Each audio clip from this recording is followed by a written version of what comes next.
అండి, welcome to అబ్బాయి spoken Hindi classes. So ఈరోజు మనము కొన్ని వర్డ్స్ దానికి రిలేటెడ్ మీ సెంటెన్స్ కూడా చేస్తున్నాము. సో అవేంటో చూద్దాము. మరి ఖత్ అంటే ఏంటి? ఉత్తరం. మనం ఎవరికైనా లెటర్ రాస్తూ ఉంటాము సో దాన్ని ఏమంటారు? ఖత్ అంటే లెటర్. మళ్ళీ పత్ర అన్నా కూడా లెటరే. Both are same. కానీ కొన్ని సిచ్యువేషన్స్ లో మనం దీన్ని వాడుతూ ఉంటాము. ఓకే. మౌకా.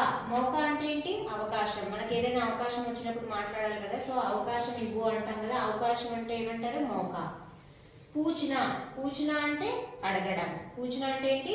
అడగడం. ఏదైనా అడిగేటప్పుడు మనం అడగాలి అనుకుంటున్నప్పుడు నేను వాళ్ళకి అది అడగాలి ఇది అడగాలి అని అంటూ ఉంటాం కదా. సో అడగాలి అన్న పదాన్ని హిందీలో ఏమంటారు?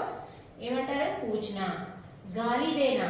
ఎవరినైనా తిడుతూ ఉంటారు కదా, ముజే క్యూ గాలి దే రే హో, వాడు నన్ను తిడుతున్నాడు అని చెప్పాలి అంటే ఆ తిట్టడాన్ని ఏమంటారు? తిట్టడాన్ని గాలిదేనా. ఓకే. ఢూండనా. ఢూండనా అంటే ఏంటి? ఏదైనా మనం వెతుకుతూ ఉంటాం కదా, వెతకడాన్ని హిందీలో ఏమంటారో మనకు తెలియాలి కదా, ఢూండనా. ఓకే.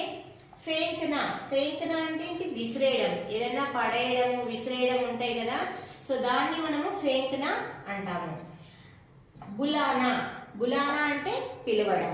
బులానా అంటే ఏంటి? పిలవడం. ఎవరినైనా పిలువు అని అంటాం కదా, ఉస్కో బులావో ఇస్కో బులావో అని అంటూ ఉంటాం కదా, సో దాన్ని ఏమంటారు హిందీలో? బులానా. మరి వీటికి తగ్గట్టు ఒక చిన్న సెంటెన్స్ నేను ఇక్కడ ఫ్రేమ్ చేశాను. దానికి మీరు ఇంకా ఏమన్నా యాడ్ చేసి మీరేం అడగాలనుకుంటున్నారో అవి పెట్టేసి చేయండి. మై ఖత్ లిఖ్ రహా హూ అంటే నేను ఉత్తరం రాస్తున్నాను. ఓకే.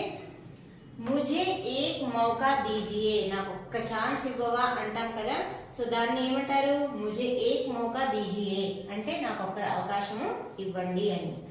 మై తుమ్కో ఏక్ ప్రశ్న పూచుంగా, నేను నీకు ఒక క్వశ్చన్ అడుగుతాను అంటే దాన్ని హిందీలో ఏమంటారు? మై తుమ్కో ఏక్ ప్రశ్న పూచుంగా. ఓకే. ఓ ముజే గాలి దే రహా హై అంటే ఏంటి? అతను నన్ను తిడుతున్నాడు. అతను నన్ను తిడుతున్నాడు అని చెప్పాలి మీరు ఎవరికన్నా. ఎలా చెప్తారు? ఓ ముజే గాలి దే రహా హై అంటే ఏంటి? అతను నన్ను తిడుతున్నాడు అని. తుమ్ క్యా ఢూంఢ్ రహే హో, నువ్వేం వెతుకుతున్నావు? ఎవరైనా ఏదైనా వెతుకుతూ ఉంటారు కదా, హిందీలో చెప్పాలి. ఎలా చెప్తాము? తుమ్ క్యా ఢూంఢ్ రహే హో అని. ఓకే. చావల్ మత్ ఫేంకో, బియ్యము పడేయొద్దు, బియ్యం విసిరేయొద్దు, బియ్యము విసిరేయవద్దు. చావల్ మత్ ఫేంకో అంటే బియ్యం విసిరేయొద్దు అని. సో ఇవి కొన్ని వర్డ్స్ ఉన్నాయి, వాటికి తెలుగులో ప్రొనౌన్సియేషన్ ఉంది అండ్ మీనింగ్ కూడా తెలుగులో ఉంది. ఇక్కడ సెంటెన్సెస్ ఫ్రేమింగ్ కూడా మీకు తెలుగులో ఈజీగా ఉంటుందని తెలుగులో ఇచ్చాను. సో వీటికి ఇంకా కొన్ని యాడ్ చేసి మీరు ఇంకా కొత్త పదాలను నేర్చుకోండి.